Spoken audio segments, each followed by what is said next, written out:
yan, di Euro. Tara ba? Alright. Sir Gap! Sir Gap!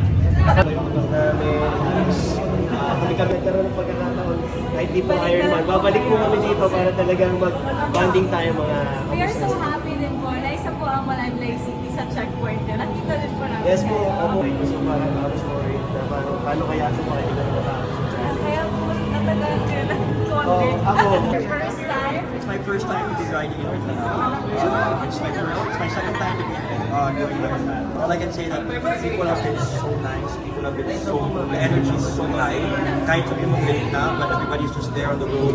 Talagang cheer ka, they're cheering for you. And nakaka-syempre, even if it's tiring,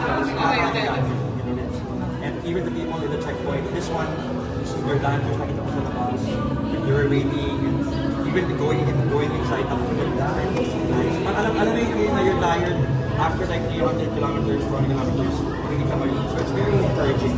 Kaya this is a very, very great experience for all of us as a first time Ironman. First Ironman here, and I hope that this will be So, message lang po sa fans natin na nanonood po at nakikita po sa inyo sa every checkpoint po. To everybody out there, baka hindi nyo lang ma-feel pagka dumadaan kami kasi medyo madami kami and alam ko naman siya, it really means the world to us. Salamat sa pag-cheer nyo, sa mga pag-post nyo. We really feel the encouragement and the energy that you've been giving us. Nakakapagod kung mag-ride for 24 hours, but when we see you guys on the road cheering us on, it really gives us that extra boost to keep going.